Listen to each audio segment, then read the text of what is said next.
大雷音纵，看不到这人间吗？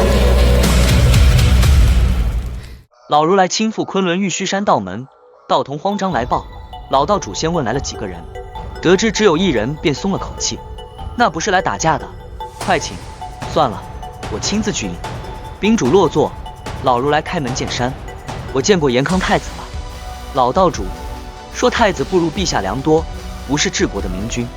老如来道，陛下太能治国，反而引来这场天灾。道兄，你们道门有关于开皇节的记载吧？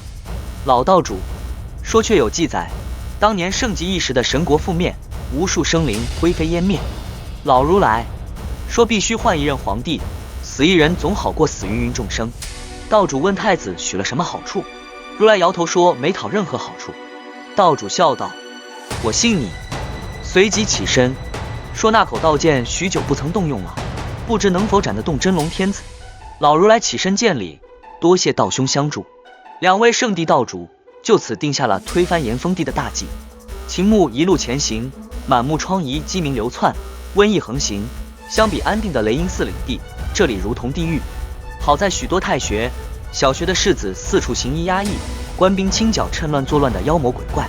县令亲自护田劝民回乡，皇帝赈灾的粮食正在运来，道门佛门弟子也在救灾，但能力有限，有些则趁机传教。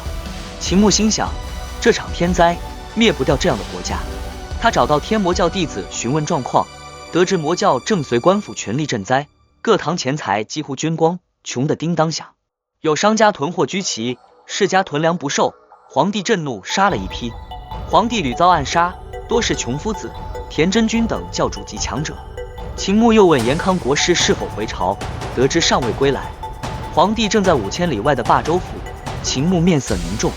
太子监国却跑去大雷音寺，穷夫子等人原本随老如来入了空门，现在却出来刺杀皇帝。太子去见老如来，这里面的是大误。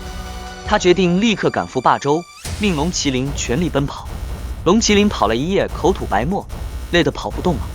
秦牧让他歇息，自己辨别方位，发现距离霸州只剩不到1000里。秦牧正让龙麒麟歇脚，忽然看到山坳间有一座新建的宅院。他走过去正要叩门，门却从里面开了。一个女子与他打了个照面，两人都怔住了，那正是司婆婆的真容，绝美的面容在晨光中仿佛不真实。秦牧又惊又喜，脱口叫了声婆婆，随即心头猛然一紧，退后半步，目光警惕地打量她，你是婆婆还是厉天行？司婆婆看着她那副如临大敌的模样，眼底闪过一丝苦涩，侧身让她进屋，语气平淡却带着疲惫。老魔头暂时被我镇住了，老如来虽没能除掉他，但也让他元气大伤。如今我俩势均力敌，白天我出来，晚上他出来，这是协议。秦牧追问他为何故意避开马爷和瞎子，为何躲在这荒山野岭。司婆婆白了他一眼，那眼神里有嗔怪，更多的却是说不出的酸楚。臭小子，连婆婆也敢怀疑了，我若是老魔头，想害你还用得着编瞎话骗你？秦牧听了这句话，鼻子一酸，是啊，自己这点本事，若真是厉天行，一个眼神就能让他神魂颠倒，何须多费口舌？他这才放心，跟着他走进院子。院子里空空荡荡，桌椅歪歪扭扭，像是刚拼凑起来的。秦牧打量一圈，心里反而踏实了，这手艺一看就是司婆婆的手笔，马爷做不出这么丑的东西。他坐下来，椅子一边高一边低，硌得慌，他却没吭声。司婆婆站在院子里发呆，过了片刻，飘了几块木柴进来，说他打算做张床，语气轻飘飘的，像在说别人的事。秦牧看出他在强撑那张绝美的脸上没有一丝血色，眼底有化不开的疲惫和恐惧。恐惧的不是厉天行，而是他自己。他怕自己哪天一觉醒来，身体已经不属于自己了。秦牧没多问，接过木柴便干起活来，叮叮当当，很快将一张大床做好。他又看到他把铜镜磨得坑坑洼洼，索性接过来用元气丝细细打磨平整，又做了个妆台。司婆婆坐在一旁看着他忙活，一句话也没说，只是那双向来明亮的眼睛一点点暗了下去。秦牧赶了一夜路，实在撑不住了，合身倒在刚做好的床上沉沉睡去。不知过了多久，他迷迷糊糊醒来，惺忪的睡眼中看到司婆婆正对着妆台上的铜镜出神，她手里提着一把剪刀，剪刀的刃口正对着她自己的脸，一寸一寸的靠近。秦牧猛地从床上弹起来，声音发颤：“婆婆！”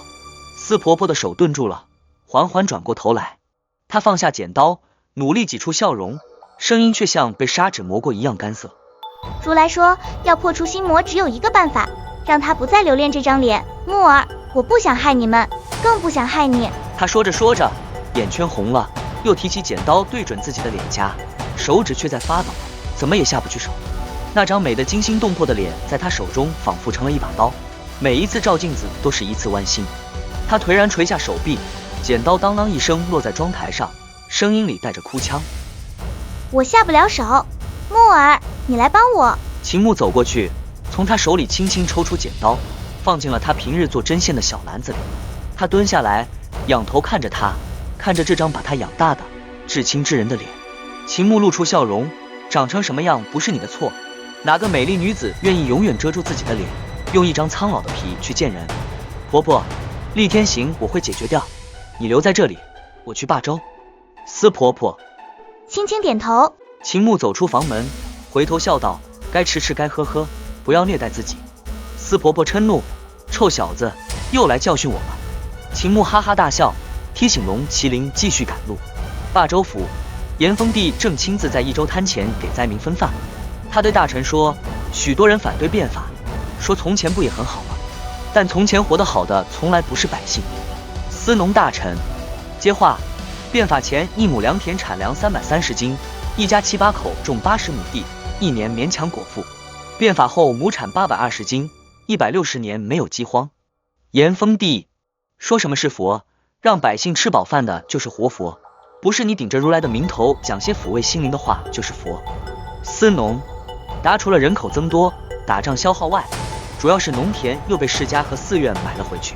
上次宗派叛乱就是因为他们有钱有粮，这次饥荒本不该闹这么大，因为打过仗国库空虚，世家大阀不愿意放粮，国师变法让宗派给百姓做工，他们不乐意，要造反要杀人。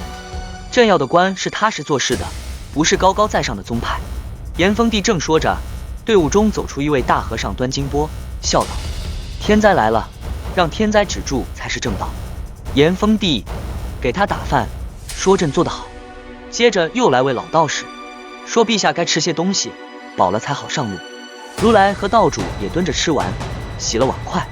严峰帝问如来和道主能否成真神真佛，两人都说神桥断了，谁也不能。皇帝说：“那你们扯什么淡？”随即让群臣退下，身边只留下7位神桥境界的大臣。如来与道主率众围了上来，熊夫子等人从四面八方走出，人数远超皇帝一方。道主交给严峰帝一卷开黄结经，让他边走边看。皇帝接过翻看，走出100十里地后看完，沉默不语。